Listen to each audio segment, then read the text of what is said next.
Get Brian Mudd. Download your iHeartRadio app and turn up News Radio 610 WIOD. Well, it is 10:35. Happy Wednesday. Hope you're having a wonderful day so far. It's time for Our Town. This is Our Town. Weekly highlights of where you live and what's happening around town. 'Cause I'm gonna make this place your home. And this week, we are welcoming Mayor Billy Bain of Miami Springs as we put our feature on Miami Springs. And Mayor, appreciate you taking the time with us today. And there's quite a bit that's going on in Miami Springs. I ended up seeing that the annexation recently was a success during the election. I imagine that's a major project that you're working on right now. Tell us a little bit about what is going on in your city. Well, I thank you for having me on. Having me on, the small town mayor. You know, we don't get this opportunity to show what our city is. But as far as annexation goes, that's the second vote that the residents have accepted the fact to go forward with it. But it's basically up to the county to make the decision. It's been going on since 2003, and we just need them to get together and make a decision on the four cities to annex. And that is where I wanted to ask you just a couple of questions to maybe help that process along if possible. So we have this tract of land. It is near the Palmetto, and you're looking to develop it for business purposes or industrial purposes, right? No, we're accepting it. It's already Okay. It's already there. It's already there. It's on the rolls of the county. It's already there, unincorporated. All we're trying to do is bring it into our city, like Doral, Medley, and Virginia Gardens. They have their little cutout, too.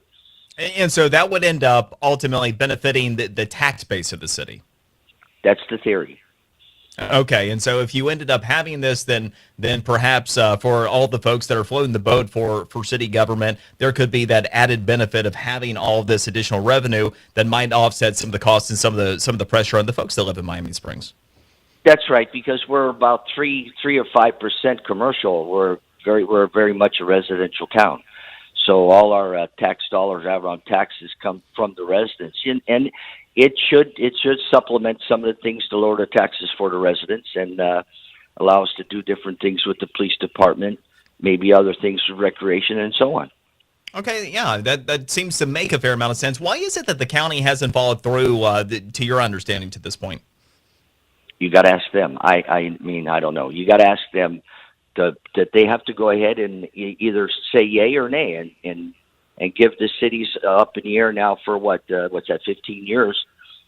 We've did our applications. I don't. We spent quite a bit of money on this, and we just need them to say yes or no and get it done. You got to ask them. I can't give you that answer. You got it. I will put that on the agenda for the next time we speak with the mayor and see if we can't get a little bit closer to the answer for you and for the folks in Miami Springs. Now, speaking about your city, you have a number of projects underway, including downtown revitalization. Can you tell us a little bit about what that looks like and what your vision is?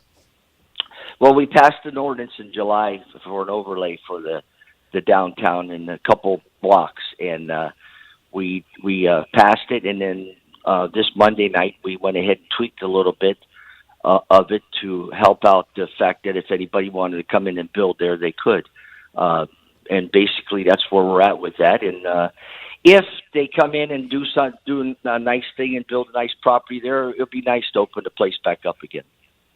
Yeah, I know that there has been this resurgence throughout much of South Florida, folks that are wanting that sense of community, that sense of a downtown without having to leave their city. And certainly it's, I'm sure, an exciting project for many folks that would like to, get involved commercially, but also for the residents. And when you're taking a look at your community, you've got your Lime Green bike program that's underway. Tell us a little bit about that and how people are able to make use of it. Well, first, the other company came in with the orange bikes, and it was very successful, and Lime Green came over and took over on it. The residents and the kids and everybody that's there seem to like the idea of picking up a bike and going where they want to go, and Lime Green seems to be very responsible on picking up the bikes and putting them back in their places and keep them lined up. And it's just a successful thing. It's things that are sometimes that I don't understand, but it's things that's going on in United States and people how they feel about how to get around. Yeah, I mean, one of the things that I've noticed, more people are out in biking again, and adults that hadn't in a long time. So part of these programs probably goes hand in hand with that. We're speaking with Miami Springs Mayor Billy Bain on Our Town this week. So, Mayor, you mentioned a smaller town, and often, we're not necessarily good tourists of our own backyard anyway, let alone other cities and other towns throughout South Florida. Tell us a little bit about what Miami Springs has to offer for folks who might not be as familiar. Well, we have, as far as we have a lot of hotels that support the county with the for the cruise ships and everything. They probably stay 70-80% full all year round because of the cruise lines. And we have a downtown that we can't say it's not good. It's a nice place to come. There's some nice restaurants to eat at and everything, and we have our get-togethers around the circle. So it's nice. We have a beautiful community center, recreation center, and pool. And now we're on the way to, my dream was starting as mayor in 2003, and now we're going for the senior center. And we're waiting for the drawings and things to come back and see if somebody wants to bid to build it. So there's a lot of opportunity, it sounds like, for commercial interest and for folks that are entrepreneurial in Miami Springs right now. Well, but as you know, it always takes money to do that, and it takes the research to see if the development is worthy of being in our town.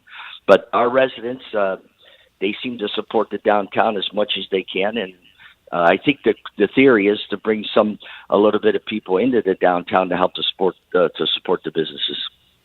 Yeah, I mean, kind of hearing all this come together, it kind of is exciting to me because there are so many opportunities to participate in our own communities more than I think we do. I did a study a number of years ago. This goes back to like 2001-2 with the U.S. Chamber of Commerce when I was in small business. And the average dollar spent at a local business in our own community will touch approximately 7 hands before it goes back out. If we end up doing it outside of our community national company, it's about 3.5. So we get so much more local economic impact by doing that. And it sounds like that is a real part of what you see for Miami Springs going forward.